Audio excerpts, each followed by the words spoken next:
Hey, nerds. Hey, nerds.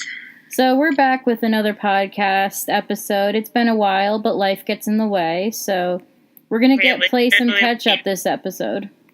Yeah, we are perpetually late at this point, so we just kind of gave up. Anyway, we've got stuff to talk about because a lot of stuff happened. So let's just start off. I'd say we could start with Shazam. Which was amazing. I'm so glad I can mention something now about it because I got to see it 2 weeks early and I loved it. I really did. I enjoyed it. It was a lot of fun. It wasn't my style, I guess, in a way that it was just too lighthearted. But in the same time, I just literally went into the cinema to kind of switch off and enjoy the film. And in that sense, it just did what it was supposed to do.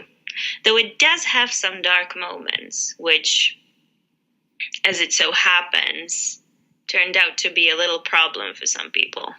Though, that really threw me off. Like, it surprised me. I did not expect any of those dark moments, and I was pleasantly surprised. But then again, the director is another master of horror, like James Wan, and James Wan still managed to do his own take on Aquaman, but add in some horror elements that, it's kind of like they can't help themselves, and I'm really glad for it, because it was awesome. Yeah, no, I didn't expect darker part. Well, I did expect them to a degree because I've been told before. I mean, you've seen it, 2 weeks before me? So you gave me a little bit of a heads up on that part. I'm just glad that the trailers didn't give much away, that you literally went blank into that film. You didn't know what's going to happen, and that's kind of great. Yeah, I found that really, really interesting because so many people, without every trailer coming out, were complaining that, I've practically seen the entire film now, and then you sit down to the film and it's literally nothing you've already seen. Yeah, no, that was really good. Also, a lot of those Easter eggs, that was fun. It's like one big Easter egg hunt. That was a lot of fun. I enjoyed that, and I've even found some online afterwards that I didn't know or didn't notice at the first viewing, so that just means I have to see it again. Yeah, I'm not complaining. I really liked how other directors even though right now we aren't really operating in Zack Snyder's DCEU anymore because of the whole Justice League shit, I'm really happy that other directors are still incorporating stuff from it, like how Freddie had the article of Time magazine where it showed the Kryptonian ship from Man of Steel, stuff like that, and the batarangs and whatnot, keeping Zack's design and still reminding you that Zack started this, but without making it too obvious that they're going to stop them from doing it. Yeah, it was great. It was great to see all these little things. I've seen somewhere online that the abandoned factory that they practiced at when they tried to figure out his superpowers, that apparently the factory was connected to Suicide Squad, respectively to Harley Quinn and Joker, because it was the same factory where Joker and Harley Quinn had their wedding. The chemical wedding, yeah. I didn't know that. That's news. Yeah, no, to me. I've seen it on Twitter somewhere. I thought I sent it to you, but anyway, yeah, it's just an interesting thing. So,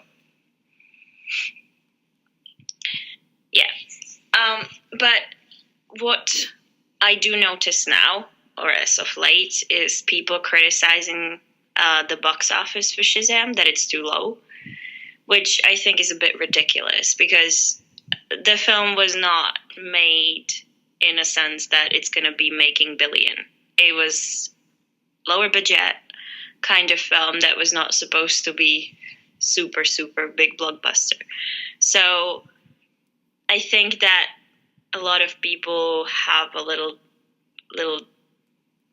wrong idea as to what success means in this case. I think the film's very successful and it's very popular, and I don't think that there is any need to put it down just because it didn't make $1 billion, which for some obviously now is like the top bar. This is what you have to do. Most people think if a movie doesn't make $1 billion, then it's not a good movie, but I've never agreed with that. Like, I'm also someone who my friends know as that they think I have the worst taste in movies, because I tend to like the movies that didn't do too hot. Yeah, happens to me a lot. But I guess that's what, it's a that's how we found each other. It's a anyway, thing. Well, together with Shazam, we had a little announcement from The Rock on Instagram, because he was congratulating on the success of Shazam and how everything came together, and he told us this one little thing, and that's that he's still Black Adam and that he's preparing a solo film for it. Yeah, he was very excited with the success of Black Adam, and so, not Black Adam, I'm sorry, with the success of Shazam. I was a bit thrown off by that statement, but okay. And because what not many people know is that his production company helped produce the film, and he's been a part of the film since the beginning. Him and the director have been working side by side, and a lot of people were disappointed it was revealed because of the fact that Black Adam was not in this story, but The Rock explains in his Instagram video, which we'll link down below, that he felt like there was too much going on and that it would be better to split the two stories in half and take them one at a time. Which I totally agree with. I mean, it was already quite packed with action, so having yet another backstory to it would just make the film and they really did a great job framing it up to introduce Black Adam. Yeah. So I'm excited as all hell. For any of our listeners who don't know, I am a humongous diehard fan of The Rock. So I am very, very excited.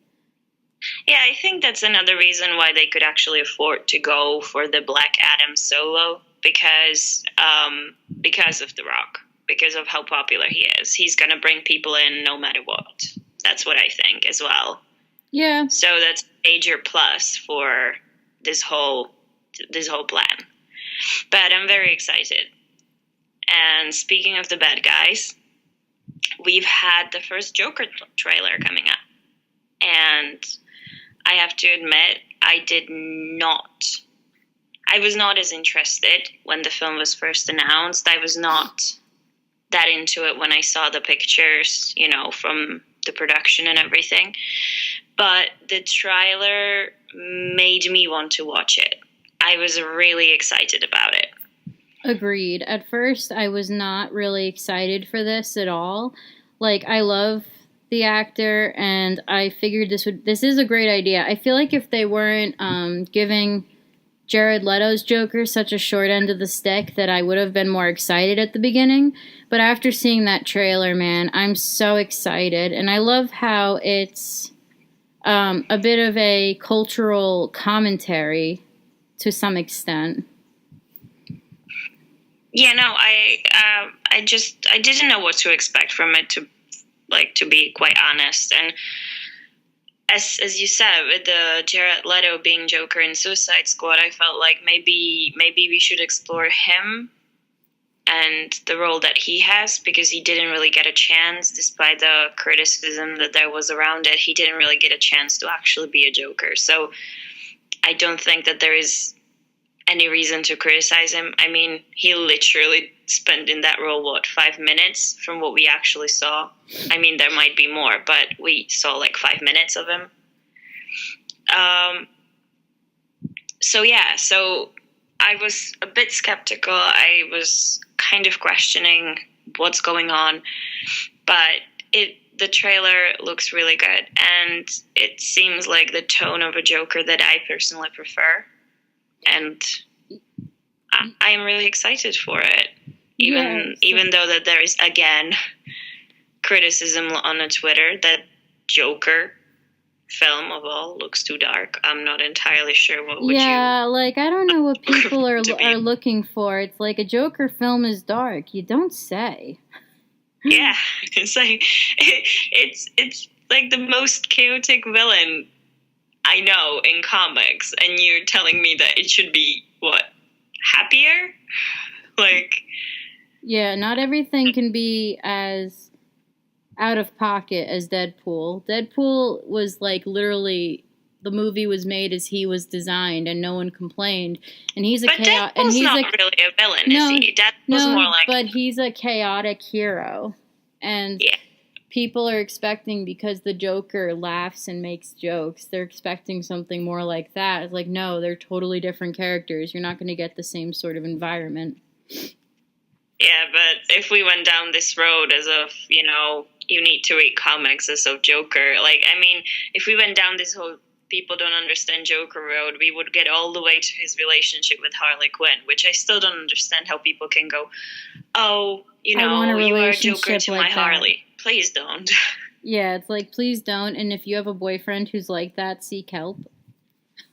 Pretty much, yeah. So I think the bottom line of this is just people don't really get what Joker's all about. But, well, maybe this film will clear it out a bit. Let's hope. Definitely hopeful for this film.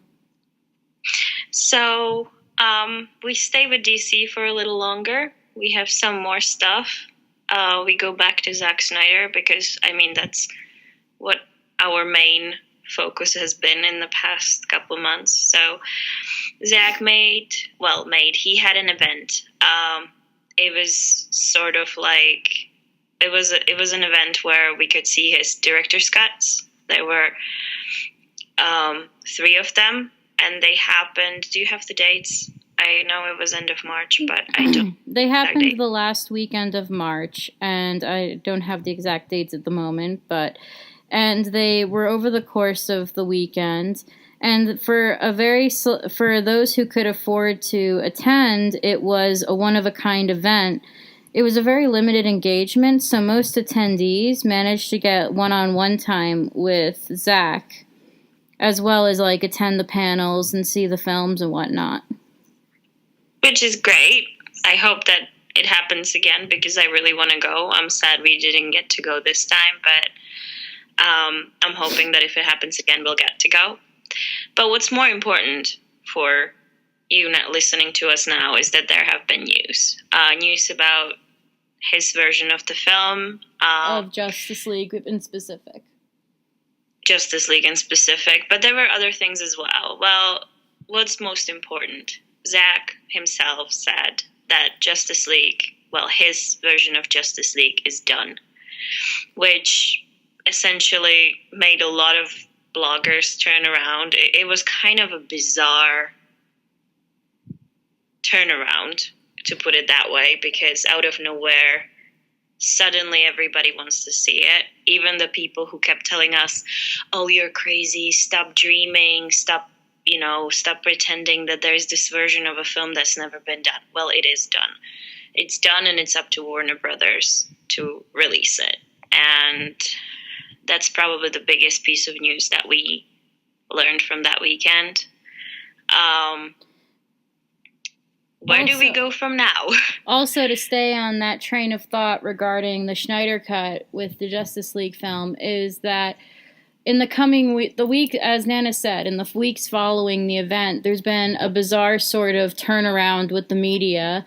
We've even seen Collider, which is a good source for everything but Zack Snyder news, now saying they want to see it. And also, people have reignited the Release the Snyder Cut telephone campaign, which was started sometime last year. And they've been calling Walter Hamada, the head of DC movies right now, and they've been speaking with his secretary. And she's been saying that we are waiting for an official announcement, whereas when the campaign last went on, that there was just like, we are aware of the situation, and that was that. But now it's starting to look like we're heading in the right direction. Yes. Well, the way I see it, despite the whole thing, people can say anything they want on Twitter. I know there has been some videos, but the ones that actually said something about we are preparing for eventual release or announcement or whatever. They actually didn't show the number, so you can question it again from this part. But I think the bottom line is, if the Warner Brothers had no plans whatsoever to ever work with this film or release it, if they just discarded it and never wanted to do anything with it, why didn't they shut the rumors down ages ago? Exactly, and that's what's leaving people with a lot of hope. That just keeps me sort of questioning things whenever somebody tells me, why don't you just give up already?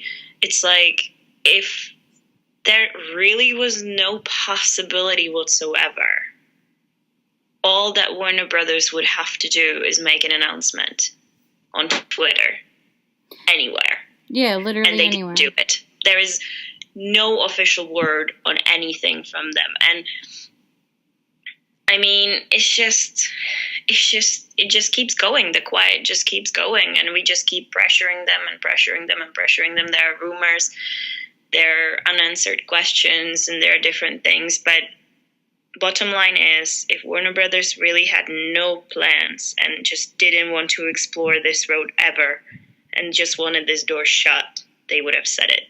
Exactly. So, I think that, like, all we can do at this moment is just keep the pressure on, keep going. And, I mean, we're not planning on giving up, so that's about as far as it goes. And especially after another news that we learned recently, and that was when the film Exiles said, they found out that Darkseid has been cast, and he was played by Ray Porter. And he actually filmed some scenes, and he trained and worked really hard for the film, and it never got used. Yeah, so we are learning new and new things. On top of everything, we are learning new and new things, and it just keeps, it looks promising, and we just need to keep going. We just need to keep pressuring Warner Brothers, and hopefully we'll get what we want. Because as it keeps getting clearer and clearer that the film that Zack made is something completely different from what Justice League came out as. And it just keeps, it's like stabbing you multiple times every time something new comes out. It's just like, why, who in their right mind thought that this thing is not good enough and had to say, hey, Joss Whedon, come in and just redo this whole thing? It's literally madness, and that's what the guys over at Collider were saying in their recent podcast, was that once you see Batman v Superman: Dawn of Justice, and you see how good it is, the extended cut, not the theatrical cut, and like the idea that anybody would put creation, like, you know, artistic restraint on this guy is just complete insanity. Well, yeah, but to be fair, Collider guys said that very recently. There have been multiple people who were telling that before, while the Collider guys were just smashing it. Yeah, I know. I was just reiterating that because we already mentioned that was a recent thing they came out with. Yeah, I don't know what happened to them. I'm not sure. I'm still not sure if they just didn't drink something really strange that day or what exactly happened, because that was like a turnaround that I can't explain. But either way,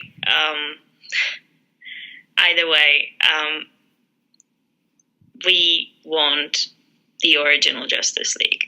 That's the bottom line of it. So if you guys listening to this, and if you agree, which we believe you agree, just keep going, keep pressuring, don't give up.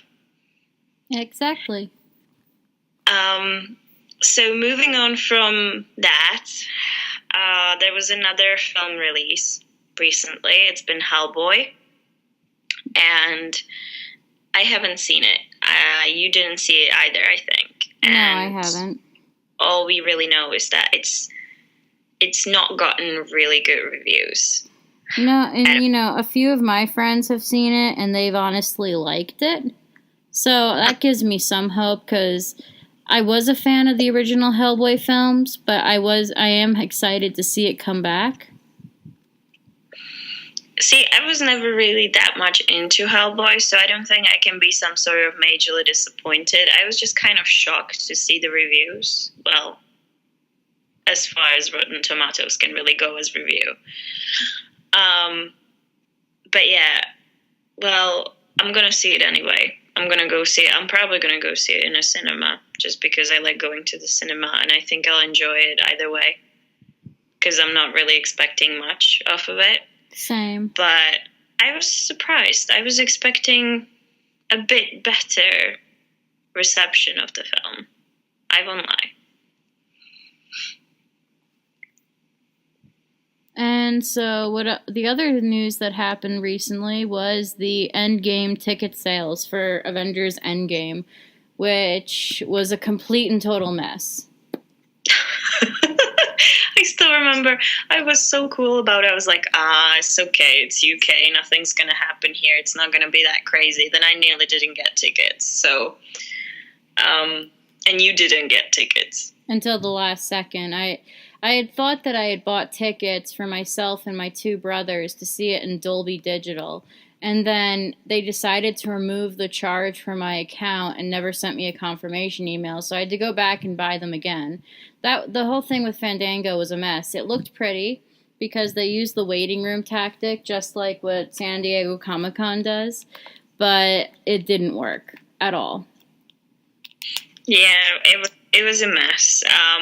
But either way, ticket sales went through the roof. I don't know how much is actually sold out. I think the main hype was literally about the midnight release of the film all over the world, whatever time it is, basically the first screening. I think that was the main fight for. When I went to go buy our tickets a few hours later, when I realized we didn't have them, I went and started looking at the next day because I thought maybe I'll see it the next day.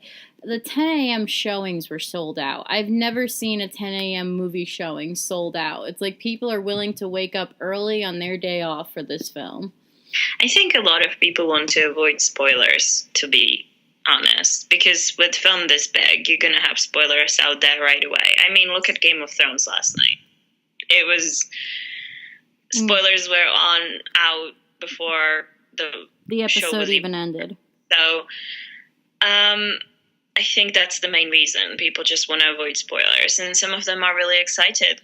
And then again, I think the showings like the Dolby Digital, or in case of UK, maybe Super Screen, and all these special kind of showings probably sold out much faster than the 2D itself. But it just goes to show that Endgame on its own, I've actually read article. I've read a headline of an article. I wanted to save it, then I lost it, so I didn't actually get to read it. But I agreed with the headline, and it says, Endgame doesn't actually have to be a good film to succeed. And it's true. Everybody wants to see Endgame, even if it's absolute shit. Very true. That's very, very true. I mean, we want to see it. Everybody wants to see it. And it makes sense because it's a conclusion to so many films, to 10 years worth of films, you know? So the success of Endgame is not necessarily based on how good the film is going to be. It's based on the fact that there was a build-up to it. And I can appreciate that. And I think it's a good success that the comic book film is it's probably going to break out in some sort of a record amount of money. And I think that's good in a way, because it just shows, you know, comic books are popular, make more of them. But what I'm not excited for is for certain people to come out again and be like, you know, DCEU is dead and all that stuff. It's not.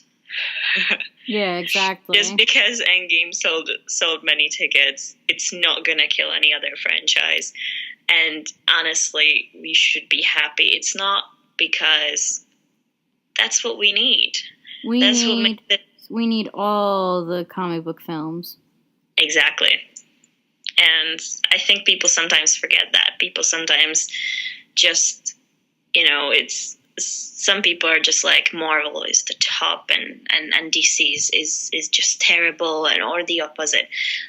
I prefer DC. I will always prefer DC. But I am glad that we have the option, that there is some sort of a rivalry, because it makes you want to do things differently or better. It forces you to strive for quality. And I think that's good. And we shouldn't forget that. But yeah, either way, I'm excited for Endgame. But worried in the same time for certain things that I think we should talk about once the Endgame is actually out. Mm-hmm. But yeah, we'll see how it goes. I'm definitely taking tissues with me. I wonder if it makes me cry. I mean, like, even if the film itself doesn't, knowing that this is probably one of Stan Lee's final cameos, it probably. Oh my God! Now you just made it sad.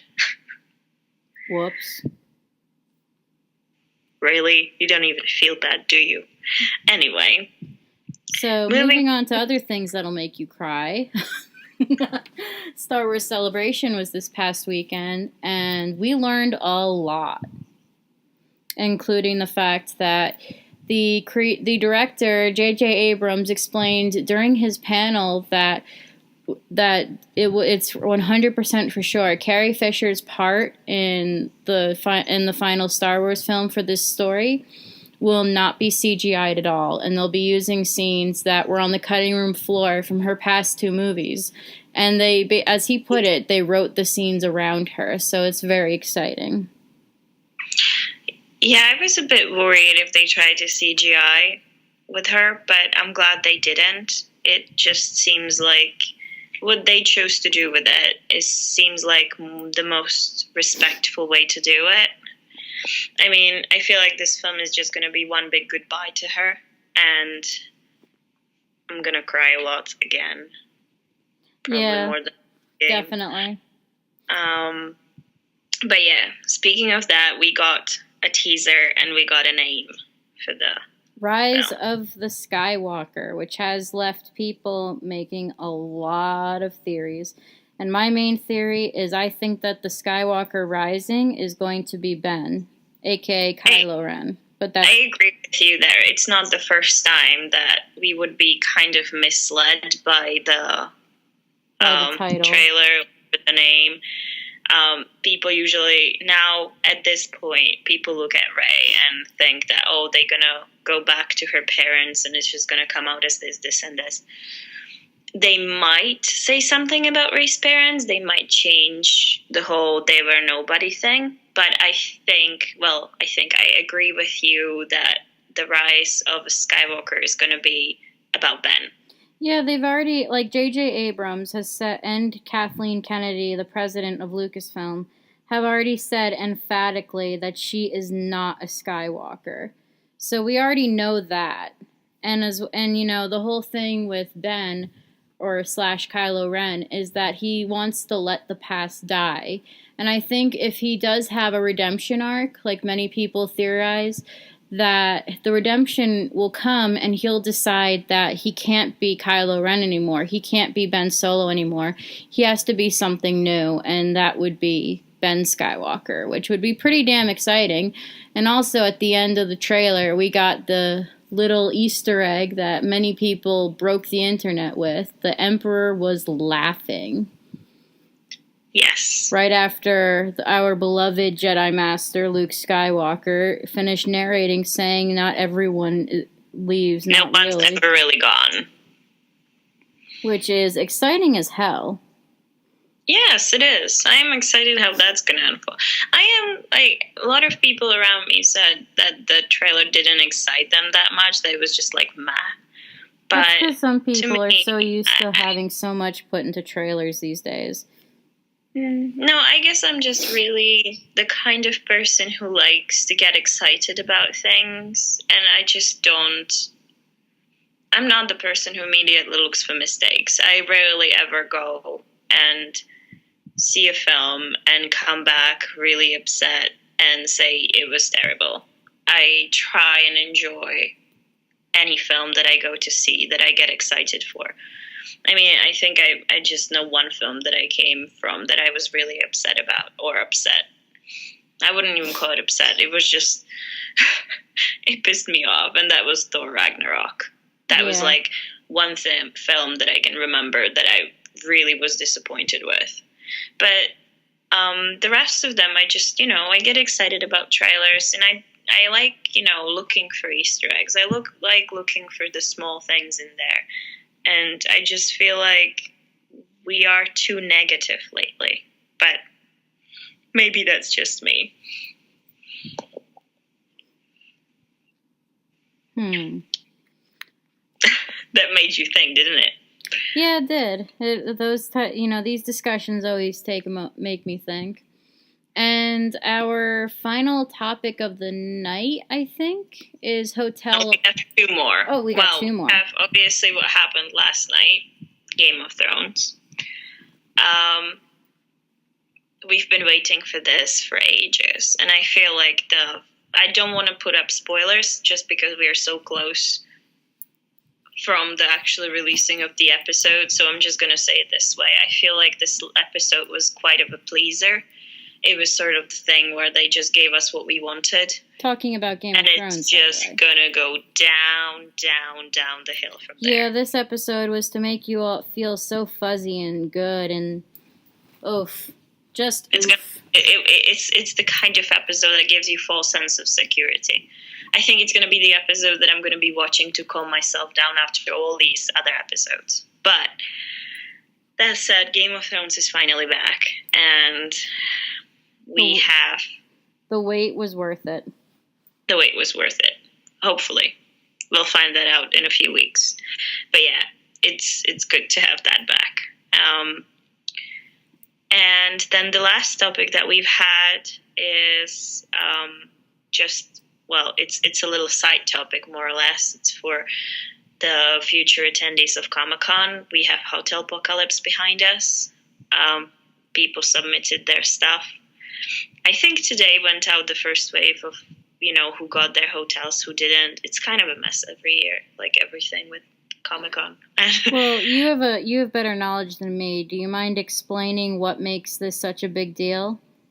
Well, essentially, so what you have is that there's a bunch of hotels around San Diego Convention Center and on the shuttle routes all around the city, and these hotels have a certain amount of rooms for special rates. Those rates are available only to Comic-Con attendees.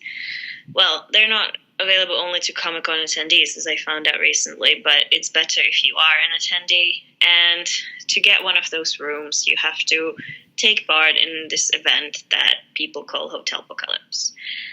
It's very similar to buying a badge. You enter a waiting room, you get through in the waiting room, you put in, that's where it differs a bit, you put in, I think, 5 hotels that you wish to have a room in, and just send the form and hope for the best.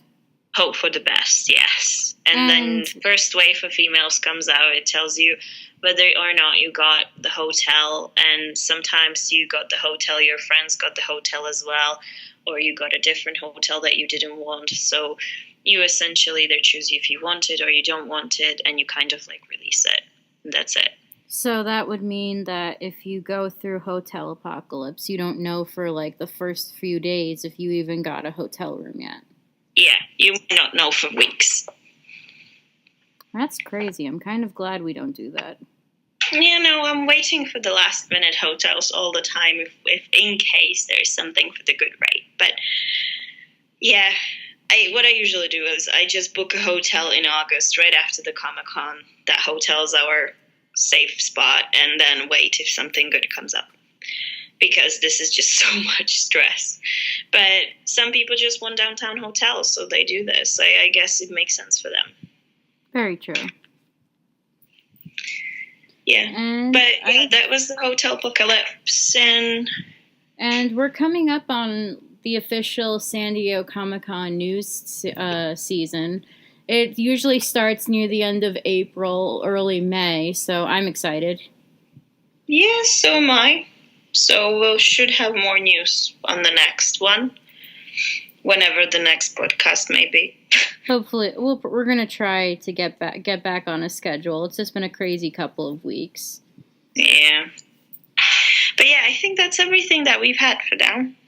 I think that's all for now. So thanks for listening, and we hope we'll see you back around our episode soon. Yes. All right. So. Bye. Bye.